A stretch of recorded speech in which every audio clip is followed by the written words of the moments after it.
of the agenda. Are there any changes to the agenda by any members or staff? Seeing none, we'll move on to approval of the December 18th F&P minutes. Is there any discussion or a motion? Hey, good afternoon, everyone. This is Cody from Ramsey County.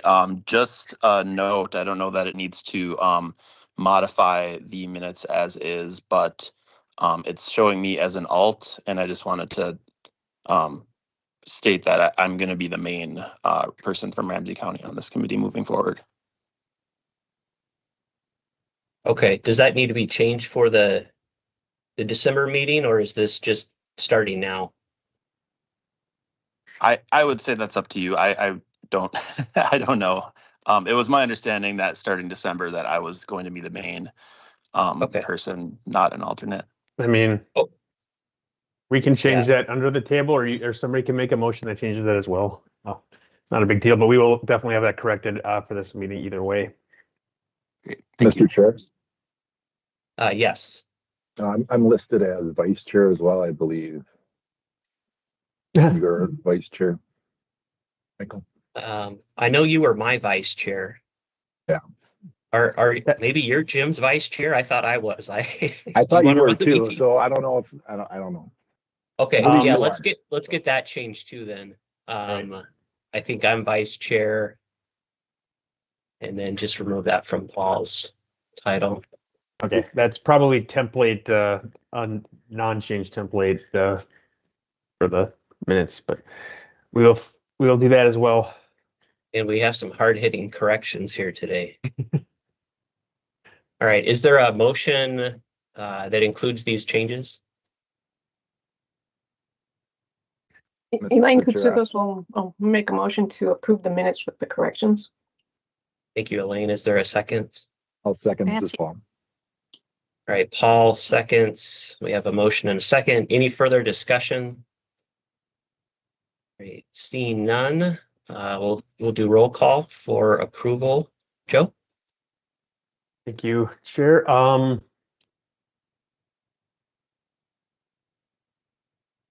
County, OJ.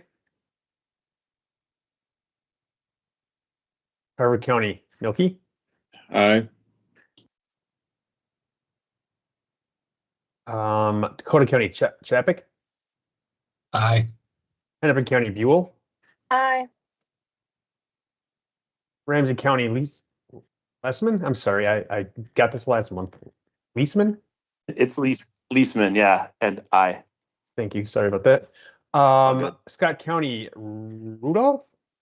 I'm going by last one. Washington County, Dahlheimer. Egan Mathis. Aye. Eden Prairie, Ellis.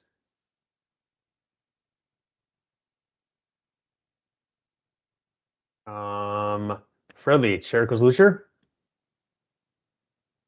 Afternoon. Oh. Thank you, Chair. You guys, thank you, Chair. You and Michael can talk about who continues chairing. Lakeville, Omi. Aye. Minneapolis Engineering, White. Aye. Plymouth Thompson. Aye. St. Paul Engineering, Weber. Aye. Metro Transit, Genowiak. Suburban Transit, Shaw. Aye. DNR Spooner Walsh. Aye. Bike Ped McCormick, Midnight Bike Ped. Aye. Midnight Metro Tag. Aye. Midnight State Aid Brown. Aye. MPCA Dickerson. Aye. Welcome, Lauren. You're filling some very big long-term shoes from Innocence departure. And MTS Planning, Steve Peterson, I believe, today. Aye. And Tab Kotsukos. Aye. Chair, we have 19 ayes, and that's it. And that's a quorum. Okay, so that motion passes. The minutes are approved. And Jim, do you want to take over?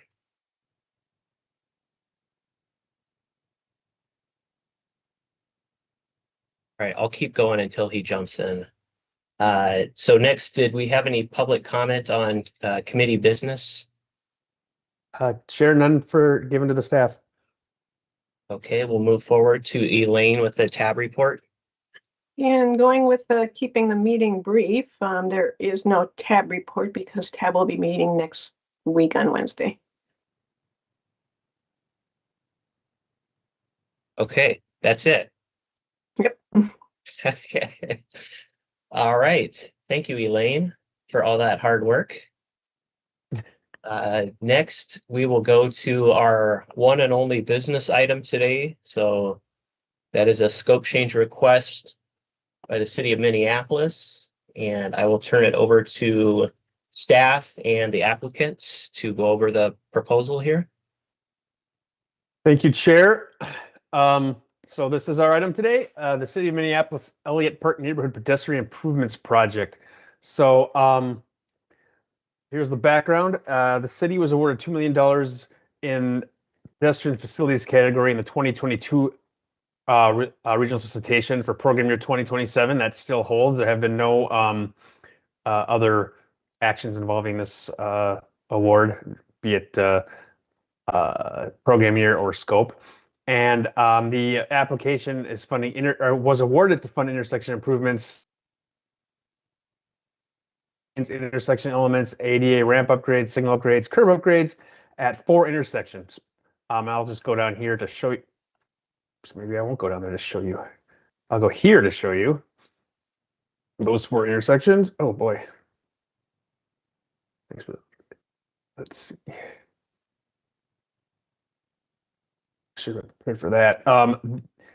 These two on let's see, Park and 14th, Portland and 15th, and then these two on 11th Avenue, 11th and 15th and 17th. Back to this. And each of those intersections includes an existing bike lane planned to be upgraded to a protected bikeway, though those were never a part of this project. So after the award of funding to the city, Hennepin County announced an intent to perform similar upgrades along Park and Portland Avenues, which are under its jurisdiction, along with a separate 2024 million overlay project, reducing the number of through lanes at Park and Portland Avenues from 3 to 2. So Hennepin County's changes really resulted in the city not needing to complete the 2 intersections on Park and Portland Avenues in purple here. So they're requesting in part to remove those intersections. And the scope change maintains the original intersection improvements on 11th and 17th on the other line, and adds. They also request to add new elements following scope refinement. I'm not 100% on what those elements are. We might hear from the city on that one.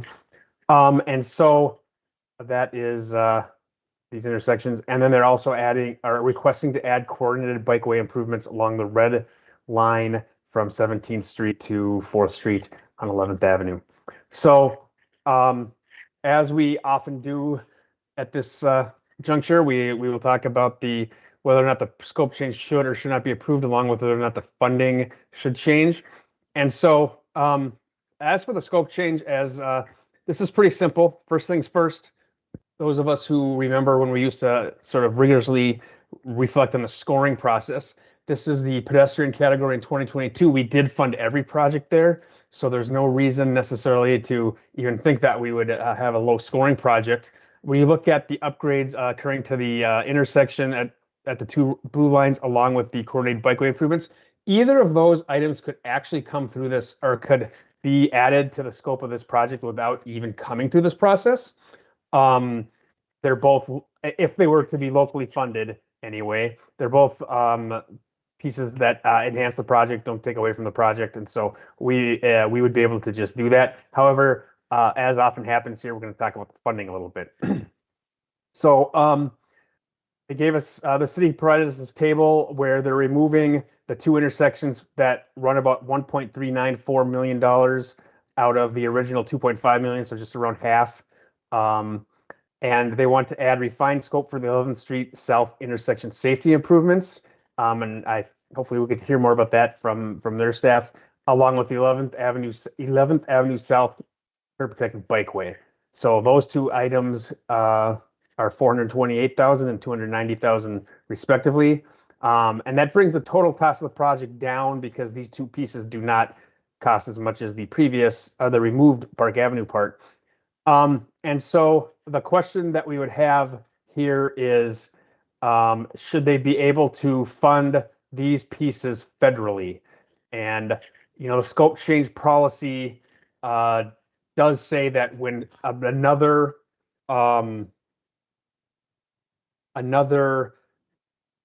entity is doing a part of your project one for one, that you can retain funds. And so while the city acknowledges that what's happening on the Park and Portland intersections is not one for one, it is something that is out of their control and does achieve the objectives of making a better, safer crossing area. So as a staff, we are interpreting that to be essentially a one-for-one replacement. In other words, they have the ability to retain their funds for that. That said, this is a very big loss of funds of project scope. They're 1.394 million, and to just hand that money over or allow them to keep that funding only for the remaining projects would probably result in the region losing some funding. So what they're asking for is to keep 1.5 million so they can also fund these two pieces. So the question becomes, can they fund those two pieces with federal funding? And when you look at award at the policy language, awarded funds cannot be added to a project beyond the original award as part of a scope change. You could argue, and we're making a couple samples of arguments that they can do these pieces, but they can't necessarily have federal funds in them. And state aid does separate local only elements of projects from federal projects. So the three options that staff is suggesting with no particular recommendation are that the applicant returns the entire amount of funding from what's being removed. That would be just over $1 million, which effectively keeps the funds with only the remaining original project elements. We could also return a lesser amount, allowing them to spend on the new intersection elements and the original intersection elements, but not the bikeway, because the bikeway isn't really isn't on the site of those pieces, or that they retain everything that they asked for as requested, enabling federal funding to be spent on the entirety of the new scope. I hope that makes sense. This stuff gets really complicated for me to explain, but with that, I'm here for questions, and if there's any city of Minneapolis folks that want to speak to this, they can do so. Yeah. Any representatives for Minneapolis that want to jump in and add anything to Joe's staff report? Yeah, hi, this is Katie White. I'm the funding and programming representative from the city of Minneapolis. I'm joined today by Gustav Stewart, who also works in Minneapolis Public Works and is the project manager on this project. And he's also invited Nick Turner here from Alliant Engineering to speak to any questions. Thanks, Joe, for the summary on this one. This is a project where we're really looking forward to the improvements on Park and Portland, and really looking forward to the future county projects there, which is causing us to pull those from our scope. Of the two blue dots there, the southern one right there on 94 and 35W, that southern one, as we've gone through project development, it looks like it's going to be more expensive than we originally anticipated. And so the intersection improvements are very targeted there as well. So that represents the increase there. And we do have it's not really a nice to have, it's a must have bikeway improvement on 11th. It ties in with a lot of regional connections to us. And so working with the community, that's come up as a need as well. So that's sort of our summary of why we're bringing the scope change at this time. And then if we get any questions about the project, I'll defer to Gustav Stewart or Nick Turner. Thanks. All right, thank you, Katie, for that summary. So at this point, I will open it up to members if they have questions, comments, clarifications.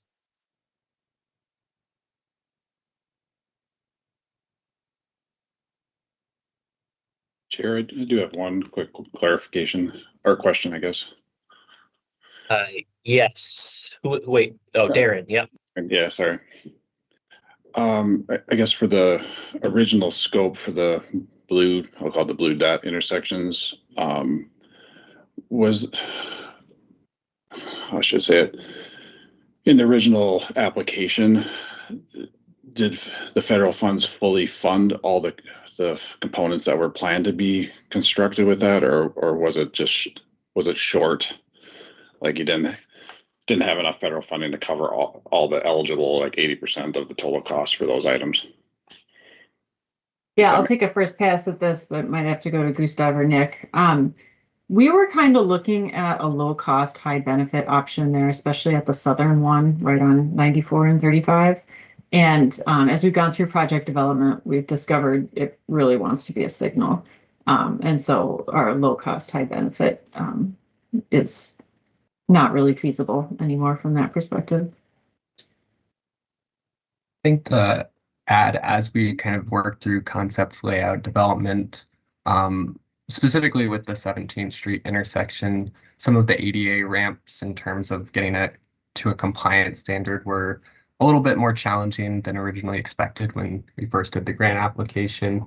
And I think with the 15th Street intersection as well, moving some curbs compared to where we originally thought with the grant application. So generally improvements are aligned with what was in that grant application for 17th, 15th Street. Just as you learn more through our design process, things shifted a little bit in terms of cost. All right. Thank you. Darren, does that answer your question? Yeah, thank you. Okay. And then we'll go to Steve and then Joe. Yeah, Joe, Sure, I did was you going have to a- kind of fill go ahead. into what Katie said and just point out that the project was essentially at 80%. They were at 78%. So the $2 million maximum in that category nearly funded the project as planned. It's at 80. Okay. If Thank that you, Joe. matters. All right, Steve. Yeah, thanks, Mr. Chair. Question for Joe. Table 1, updated cost estimates. It was put together. So the total updated cost is just shy of the 2 million. Is one option that Minneapolis just gives back essentially 110,000? Sure, not quite, because that's the total cost, and federal was 2 million. So they're actually asking for that by asking to keep the 1.5 million, They're asking for the 1.5. which is 80% of this total. So they've kind of covered that idea.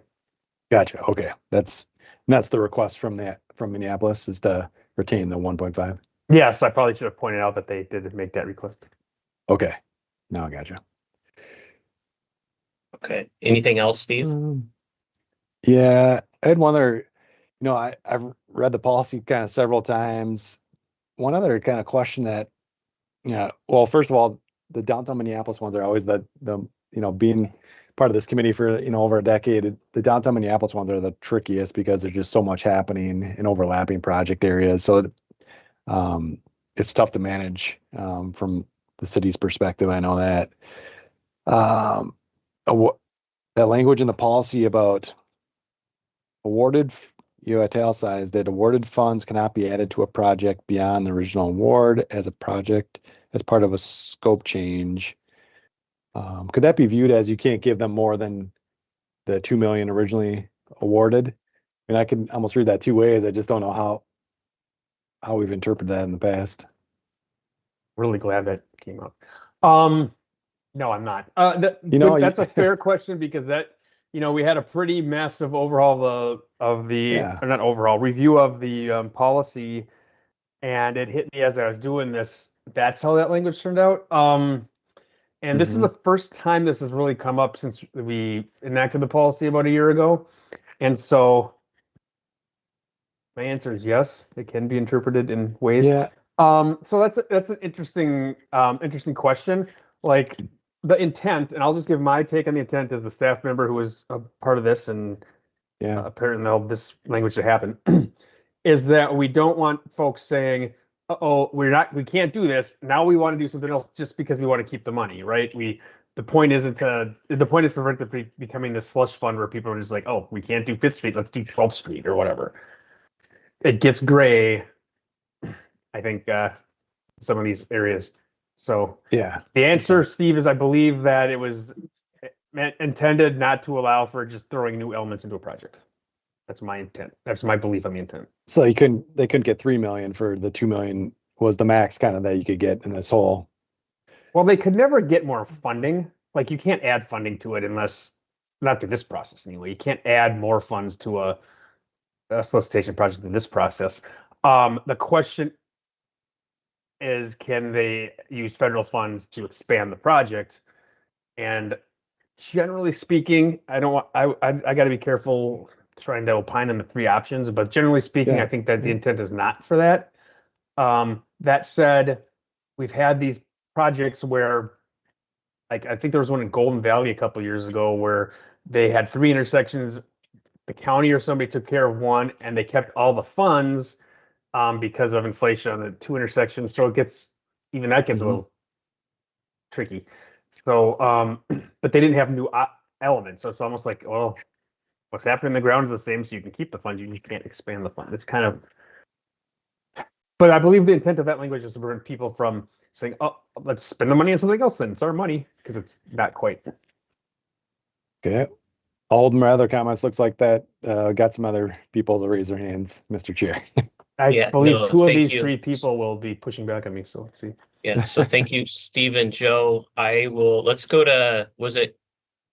Jim is next on the sequence. Okay, Kim and then Elaine. Or Jim, is that Jim? Thanks. I was wondering who Kim was. I was waiting for Kim, but thanks. And let me know, just if I cut out here, like I said, I'm having some technical problems, but just curious about the Hennepin County elements that were added to the improvements and maybe what percentage or what dollar amount, if we have any idea, contributed to the improvements in the intersections that were talked about, because my understanding reading the staff report is that that those did contribute to improvements in the intersection. So I wonder if there was a, kind of a breakdown or an idea of what those might have contributed to the project. Sorry, Jim, the Hennepin County put out some temporary measures. There's like paint and bollards out there today, but they are committing to a future much like potentially a reconstruction. I'll defer to Emily Buell from the county. Yeah, thanks, Katie. The 2024 project was a mill and overlay where we restriped the lanes from 3 to 2 lanes and added a wider buffered bikeway. So I think that helped in some of the crossing distance concerns and safety concerns at the intersections. But as Katie mentioned, we do have the reconstruction tentatively scheduled as part of our work plan within the next 10 years. And there are less details on that at this time. All right, thank you, Emily. Jim, Jim, did that answer your question? I think so. I think there's some maybe it alludes to that the bollards and the bike lane improvements maybe help to reduce the cost of the Minneapolis project. Wondering if that's so. I'd say that we're pulling the Park and Portland intersections out of the Elliot Park project here today, not because of the mill and overlay, but because of the future project. So Katie and I would assume that. Thank you. Yeah, that was good. Thanks. Okay, great. We'll move to Elaine and then Colleen. I would ask Joe to scroll down a little bit to the part where it was underlined and right there. So the underlined is referring to funding that's within the project, and the italics are funding outside the project. So the policy for the scope change is discussing, can you move funding to new elements added to the project, which the policy says no, unless there was extreme circumstances. The part in italics is additional funding that we do put on projects through the funding reallocation policy. And we're saying we can't do that to add funding to the scope change project. That's clearer. Okay. Yeah, no, that makes sense. We'll jump to Colleen, and then I'm going to jump in, and then we'll go to Joe. Thanks, Mr. Chair. I just want to talk about the bikeway on 11th. So Stuart, I can't remember exactly, but so if you do your work at your intersections that were part of the project, will the bikeway along 11th function properly? Or are you doing the work along the bikeway on 11th because of the work at the intersections? You know what I mean? Like if you do work on a federal project and it doesn't tie into anything, then the work that you're doing is kind of doesn't make sense. But if you're doing the work on 11th to tie into the work and make the intersection work properly, then we would consider that maybe touchdown work. So that's why I'm asking the question. Yeah. So essentially, if I'm understanding the question correctly, so looking at the intersections, one of the pieces we considered is what we knew a future bikeway was going to come along the street. What do those intersections look like with that bikeway? And essentially, with the intersection safety improvements, the way we have to design it at that intersection requires the bikeway to make it work from a functionality standpoint. It would be difficult to implement those intersections without the bikeway curb. Does that answer that question? Yep. Yeah, so I think the point is just making that nexus. All right, sorry, Colleen, go for it. Nope, go ahead, Michael, that's fine. No, you know more than I do. Go for it. So I'm understanding from Stuart that the work that they're doing at the intersection is driving the work on the bikeway on 11th. And therefore, in my brain, as I review a project when it comes in, I would deem that as eligible. Okay, so you would be more towards option 3 instead of option 2 then? Correct. Okay, let's go to anything else, Colleen, before I jump to Joe? Nope, I'm good. Okay, Joe?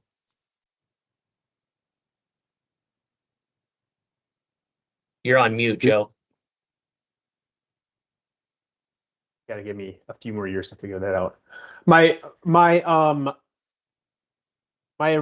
initially raised my hand because in response to what was the cost of the county, we don't.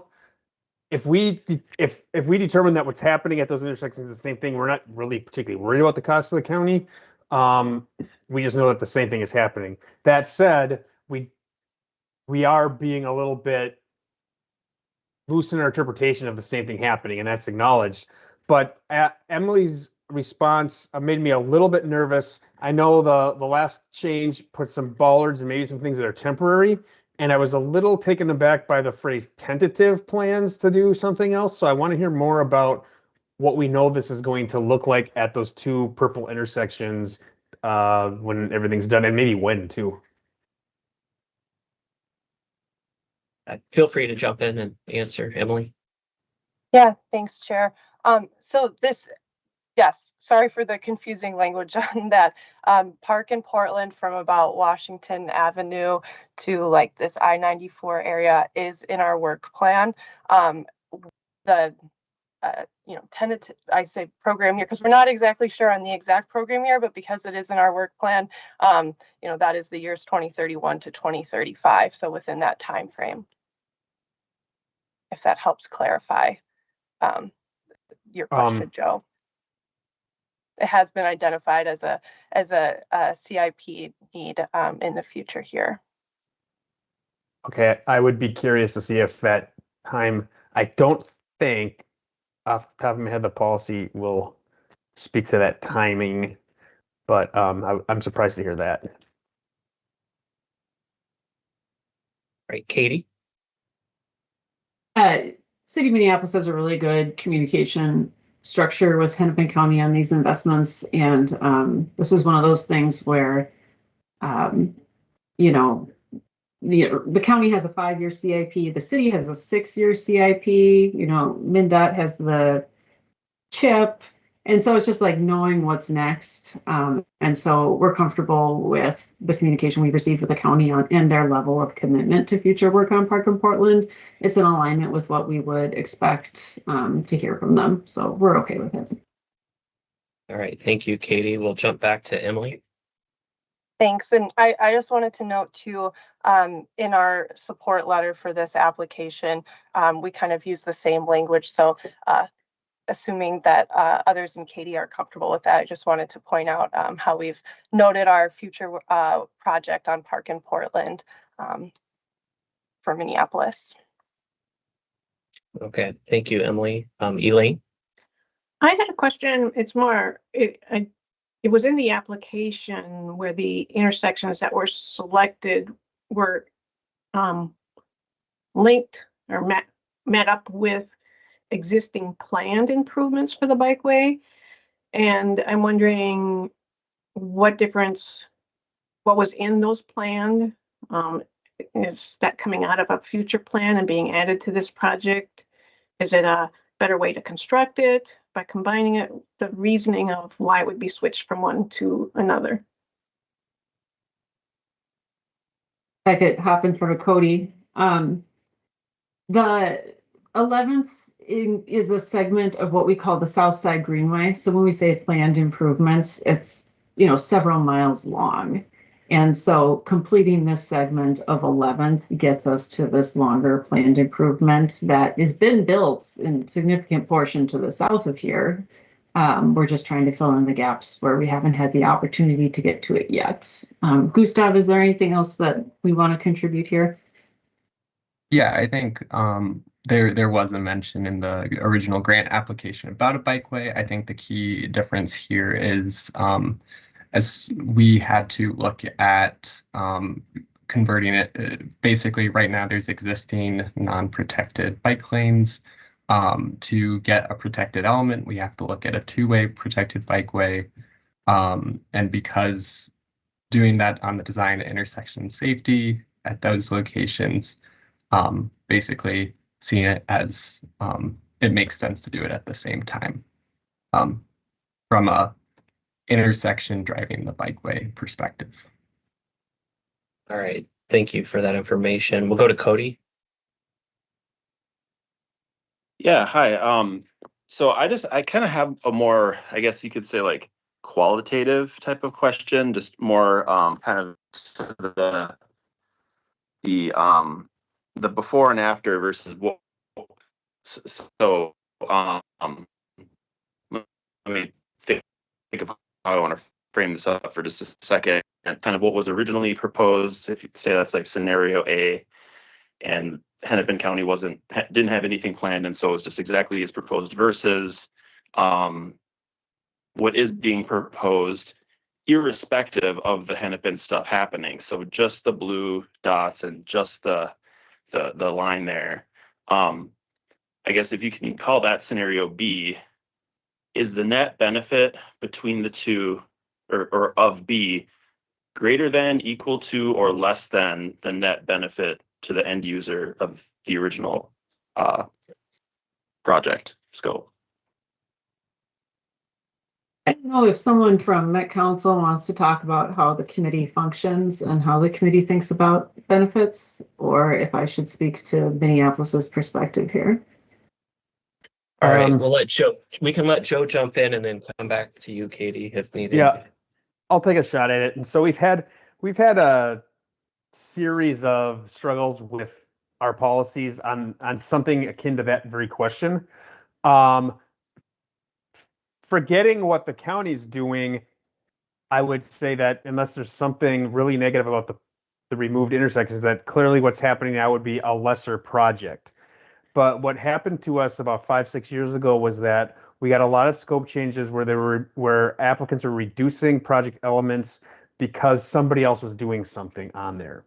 And so it would usually be it would usually be a very what's the word, efficient move to like say, all right, let's let the county do this over here, not have it be constructed twice. That's not really good for anybody. And so that's what this is kind of akin to. So like it's we sort of trained ourselves out of thinking about these things as if the county wasn't doing something somewhere else. What's slightly different, you could argue is slightly different here, is that the city, and this is where Katie might want to opine, is acknowledging that this is not a one-for-one copying of how they had approved it. What they're saying, and I believe, is that what the county intends to do will serve essentially the same purpose as what they were trying to achieve with the original application. So you're right to think that on its own, the blue and red don't do as much, or the blue doesn't do as much as the blue and purple did. Once you start asking if the blue and red does, then we start talking about moving money around, and that gets trickier. But we do try to give credit when something is happening that's sort of out of the applicant's hands, and it's going to be done anyway. Cody, I hope does that helps. answer? I know that was a long answer. Yeah, and it's more almost out of curiosity, but that makes a lot of sense, and I appreciate the detail there. Thank you. And if Minneapolis disagrees that this is it says it's a better project than it was, they can opine on that as well. Okay, we'll go to Elaine and then Maddie. Thank you. I just wanted to summarize what I'm seeing here. So the dark purple circles are being removed from the project. The blue circles were in the project with enhancements added, some scope changes to that. And then the bike trail part is like a bike improvement to a pedestrian project. Correct? I would agree with everything you said. Yeah.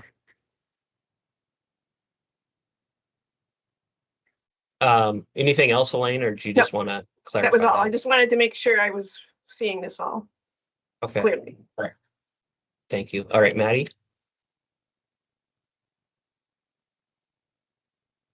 Yeah, thanks, Chair. Sorry, delay in my team's catching up here. So I guess I am trying to think about this in, again, like how we've talked about some of these previously, and give credit's not the right word, but like know that when we submit these applications, right, we still have a lot of like project process and project development to go through, and sometimes that does change like what the thing we're building looks like. And generally, if it's still meeting the intent or like addressing the issues that we were seeing in the application, they have moved forward. So I guess my question to Minneapolis on this one is like, what, I know you had included the layout here on the last page of the application attachment. I guess I'm curious what the original intersection configurations looked like, and if those included the separated bike lanes at the time of the application, or once the funds were awarded and the city was actually able to like dig into what do these intersections need to look like to make it work, that is where the bike lane, or like having that separated bike lane piece of it as part of the intersections, kind of like came out as like, this is the only way we can do this, or this is the way we can do this that's going to best meet the goals. Because if that is the case, then I could see the argument of like, again, in meeting this, or like in following project development process, and to Colleen's earlier points, like if that's the right solution for the intersection, then you kind of do at that point need to include that pink corridor, red corridor that's highlighted to have those intersections like tie down. So I guess I'm curious what the original intersection applications were. Literally 3 minutes before this meeting started, I was talking to Gustav, and he said, I have some intersection drawings if we need to bring them up. And I said, Gustav, we don't get into that level of detail at this committee. But yes, Gustav can talk about it in a little bit more detail for folks. He has the right to, or if you wish, you could share your screen, if you have something. And again, I bring this up in like how this committee has made some of these decisions in the past, of like respecting the fact that a lot of design development happens between an application being awarded and shovels getting in the ground. So just trying to understand like how that evolution of what these intersections looked like, what that is or what that difference is. Right, Maddie, so if I follow your question correctly, you want to know when the application was made, what did the two intersections there where the trail is proposed now look like? Were those designed to accommodate that future trail at that time? Or the latter part is the trail wasn't planned anytime soon, and then as project development came along, then was that then changed as part of that as part of the project development? Is that generally your question? Yeah, so Joe, if you can zoom in on the last page there to like just either one of those two intersections close to 94. I mean, really what it comes down to is like We're the talking separated about bike. like Yep, those two on the left side of your screen. there's a lot of intersections there. Yep, the two that have the line work drawn over them. So, right, I could see an application, you know, if Washington County was the one putting this application in, like with the level we know at a application standpoint, we put a layout together, we put a cost estimate together for updating a signal, updating ADA, getting a trail on both sides. So I guess my question, if people have this open on their screens, like, was your original application including this separated bike trail on, I don't know if that's the north side or the west side of the road, or did separating those bike movements come out through the design development process? And now that is why we also need to incorporate this curb separated bike lane Yep, with I this like scope your change. spreadsheets and Yeah, happy to answer that question. We didn't develop drawings or layouts during the time of the grant application, but what was assumed was in the application was basically currently how the road works today is there's unprotected bike lanes, and it was envisioned at the time that that would go sidewalk level on both sides of the street at those intersections, and they could function separate from a bikeway along 11th Avenue. As we dug into kind of project development, it became apparent that if we would look at a bikeway, we would need to do a two-way protected bikeway. So putting the bikeway onto the west side of the street, and that changes the intersection design so that it has to accommodate that two-way protected bikeway on the sidewalk level. So if you zoom in, essentially that intersection changes substantially. And if you're trying to make the rest of the street work, you have to continue that curb protected bikeway. So the way it was envisioned, it could still operate with the way the street works today on the other parts, with how it was previously envisioned. But the way it's envisioned here, it's a little bit more complicated and requires a little bit more of that thought of having that curb. Does that answer that specific question? Yeah, I think that's helpful context. And I mean, I think with that, I guess with that response and then Emily's earlier response, knowing that those other two intersections are programmed into the county's work plan, I mean, that would make me feel more, that makes me feel more comfortable supporting the request to keep that 1.5 million. Okay, we have Jim and then Elaine.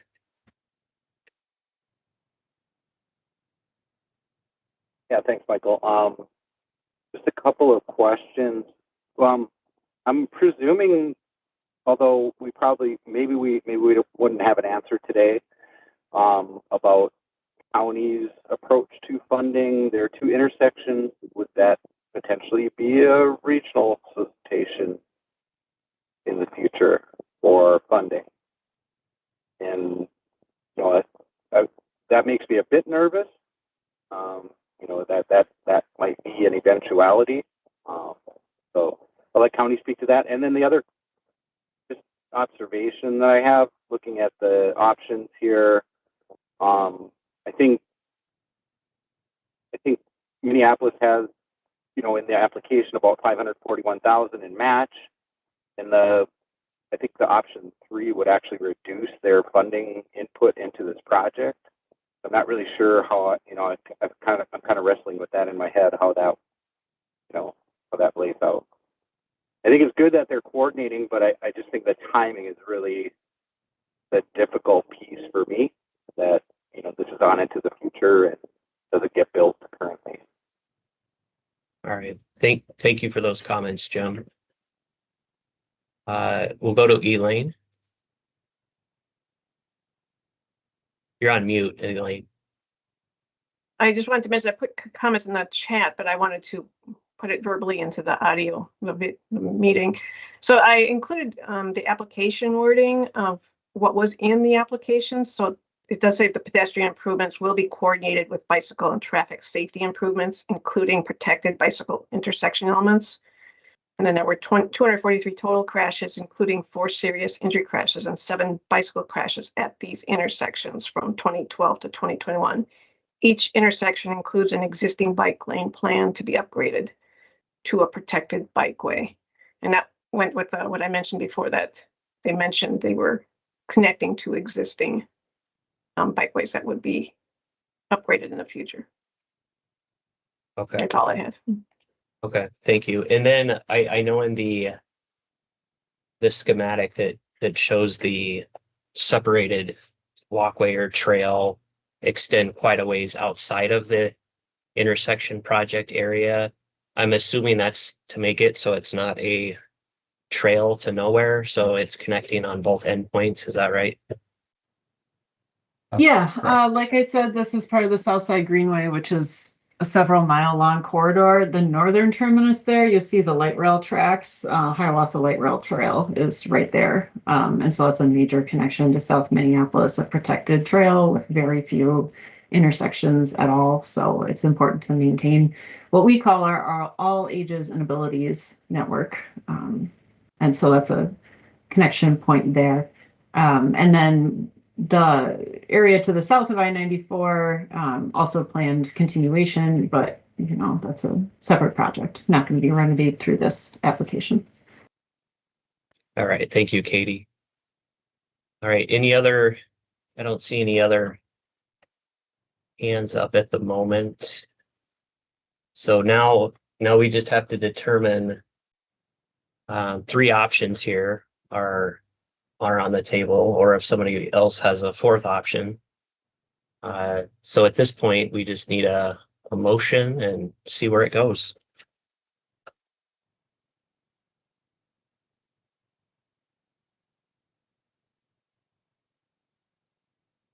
Colleen from State Aid moves that the scope change be approved, and then option 3, where the city would retain 1.511 million. All right, thank you, Colleen. So we have a motion. Do we have a second? This is Emily Buell. I'll second. All right, thank you, Emily. So we have a motion and a second. Any further discussion?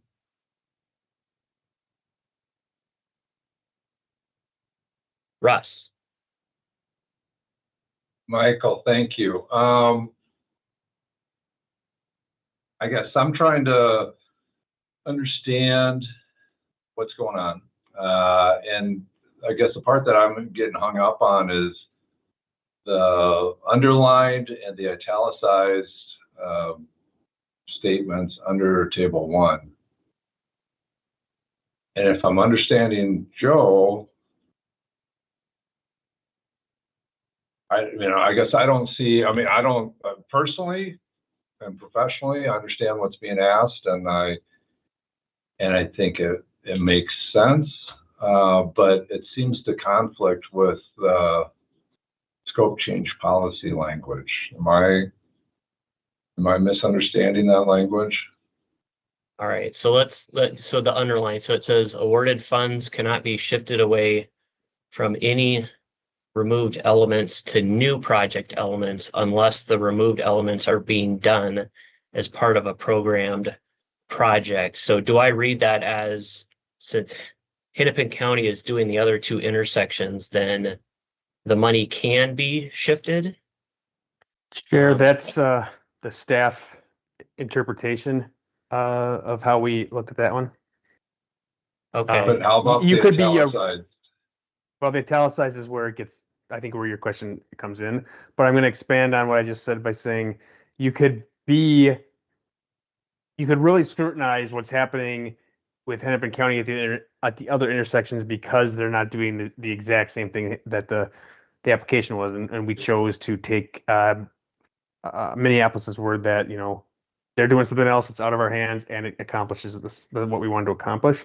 So Michael, we treated that underlined like you suggested, like you said.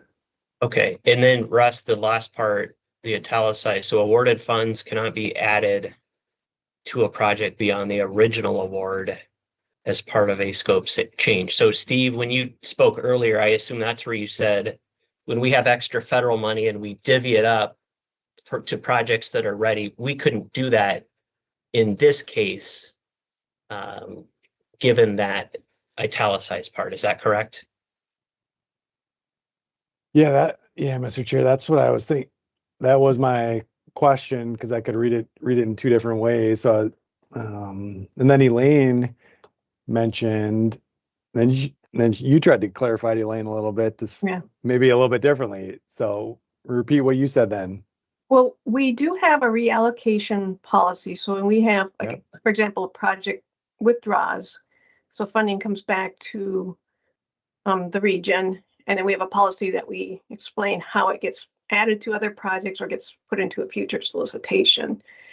And I'll use an example where maybe this might have been an option. Someone said they were doing a scope change that wasn't taking anything out, but it added to the cost.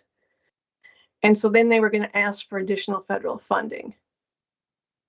And we would say, no, you can't. So I don't think the italics fit in this, but it would be maybe in one that was asking for more because they added to something because it was needed. And we would say, yes, you can do the scope change, but we can't give you more money for the increased cost. So this one's a reduction of cost, so I don't think it would apply. Okay. Hopefully that Russ, didn't make it more confusing. yeah, Russ, can you just run this through Chat GPT and see what it says for us? All right, I'll do that, Michael. And I will say that I don't agree with Elaine on that. What everything Elaine just said is true. Like there's no circumstance in this process under which you would give more funding. There is a circumstance that some other project releases funding and this project gets more funding some other day through some other process because our objective is not to lose any funding to the region. That said, I think the italicized text there, it clearly says added to beyond the original. Well, okay, I see your point. Beyond the original award. Yeah, which would be above 2 million, which is not a consideration we're looking at for this one. Right. So if the trail was if the trail was another 500,000, this is hypothetical, another 500,000 that takes it to 2.5 million, then they couldn't come back and ask for a scope change and then get more federal money somehow. Correct? Correct. Yeah. So what you're saying here is it's reduced, so it's a different situation. So yeah, it is a little ambiguous. So okay, so we have a couple more folks that want to jump in, and we do have a motion in a second. So at some point we'll have to call the question, but I'll go to Jim and then Scott. Thanks, Michael. What Elaine said, so, kind of following up on that. So there aren't awarded funds for the county project. And that's what I was getting at with my earlier comment was there aren't awarded funds for this, but should there be, or if there were awarded funds for the county project, then that allocation, then that would kind of violate that italicized piece. It's because of basically because of the timing. And so my concern is that there's no, I don't know, capture of that, in the policy, I guess.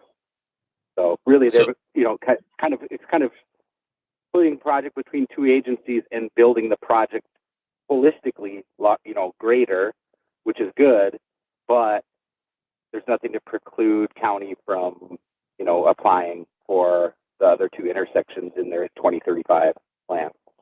Correct. Right. So maybe that's a question to Hennepin County. Do you plan to use federal funds for the permanent improvements on the two intersections that are being removed, or are you to that detail yet? We're not to that level of detail yet. Okay. Well, just try avoiding federal funds, I think is Jim's point. Because that would be kind of like double dipping and then using it on a new element. So I do see Jim's point there. Scott. Yes, Chair, Committee, I'm not trying to bring us backward in our conversation here, but I just wanted to kind of plus one, my understanding of that italicized sentence, awarded funds cannot be added to a project beyond the original award as part of the scope change. Plus one, kind of Elaine's interpretation of that, and that it's irrelevant in this case because, we're not looking at increasing the awarded funds to this particular project. It's a funding decrease. And I guess I'll just add, some context of how I read this sentence. And again, I'm not a lawyer here, so this is kind of dangerous waters, but I think the word added versus increased is maybe a hang up here. And that I'm kind of reading this as like awarded funds cannot be increased on a project beyond the original award as part of a scope change. So, we're by saying increased versus adding, that's kind of explicitly saying that we're, increasing the dollar amount awarded to a project as opposed to just kind of adding funds that were already existing in the award onto a different element of the application. I'm not sure if I'm making sense there, but to me, I'm plus oneing Elaine's interpretation here of that sentence as being largely irrelevant to the request at hand. That's all. Thank you. Okay, well, appreciate that feedback. I think it may help clear it up for some people here. Okay, so we have a motion and a second. I already went to further discussion, so I'm gonna call the question and we'll see how this vote goes. So I'll turn it over to Joe. Okay. Second. Let's see. Anoka County OJ. I don't think you were here, but I know a couple people came late, so I'm gonna call them all. Milky, Carver County. Aye. Sorry. Chappick, Dakota County. Aye. Hennepin County, Buell. Aye. Ramsey County, Leisman. Aye. Scott County, Rudolph. Aye. Washington County, Delheimer. Aye. Egan, Mathis. No, because I don't think the correct definition is being followed, I guess, from what Scott was saying, but no. Eden Prairie, Ellis. Oh, you weren't here before. Sorry. Ridley, Lucher. Aye. Lakeville, Omi. Aye. Minneapolis, White. Aye. Plymouth, Thompson. No. St. Paul, Weber. Aye. Metro Transit, Chinowiak. Aye. Suburban Transit, Shoal. Aye. DNR, Spooner, Walsh. Aye. MnDOT, Bike Ped, McCormick. Aye. MnDOT Metro, Tag. Aye. State Aid, Colleen Brown. Aye. MPCA, Dickerson. Oh, she left. She said so. Sorry. MTS, Peterson. Say no. most closely follow based on the options provided. Although tab might go with this option in the end, but don't think it clearly follows the policy. So no. Tab Kotsukos. I will say nay for the reason it does not follow the policy, and know that tab can always make a decision outside the policy. Chair, that's 16-4. All right, then that motion passes. Congratulations. We'll see how this fares. And Joe, this will go to TAC next and then tab, correct? Correct. Okay, so there's two more approving bodies on this. So option 3 moves forward. And is there any other business today, Joe? Not to my knowledge. Okay. Any updates from agency updates? Anybody have updates? Steve? Yeah, Mr. Chair. I know tab has not met based on the schedule, but maybe did want to just update the group on what happened at TAC. Some of you are TAC members, but thanks again for a long meeting last month related to the regional solicitation, active transportation, and HSIP approvals. I think just about everything passed at the TAC level. There were some wording changes, I know, to the snow clearance that reverted back to the original version. I think Russ, I guess you were at both meetings for that one. Active transportation local match stayed the same. The community considerations and the score weighting was one that changed slightly at the TAC level, and that's going to tab here next week. So TAC voted to put 2 options forward. One was the funding and programming recommendation on lowering community considerations, and the second was what came out of the policy work group. So they didn't take a vote on one versus the other. It probably would have been a split vote, but instead voted to forward both options onto tab for their consideration. Then I'll go out for public comment and then come back to funding and programming, TAC, and tab. February would be the earliest it'd come back to this group here, given public comment. So that may be, Mr. Chair, just worth mentioning what happened at TAC and some of the tweaks that occurred. So thank you. Yeah, no, that was a spirited discussion. And remind me, so the option that came out of the policy working group, that was everything stayed at 20% except the 2 safety categories went to 15%. Is that correct? That's correct. Okay, and then the second option was what came out of here, and that was lowering everything a little more substantially, or substantially compared to what the policy committee had recommended. Yeah, essentially 5% lower than what you just described. So 10% for safety, the 2 safety categories, and 15% for the remaining categories. Yep, okay. So not too far apart here. And we'll just need tab to make a policy decision and then put it out for public comment. So okay, great. Any good things? Yeah, maybe just the last thing. The good thing on all this too is with a lot of new measures and criteria and processes, we will do a full evaluation in 2027 after it's all said and done. So treat some of this like a pilot. We'll see how it goes and expect that we'll make changes and tweaks along the way here. So okay, great. Thanks for that update, Steve. Thanks for circling back on that discussion point here.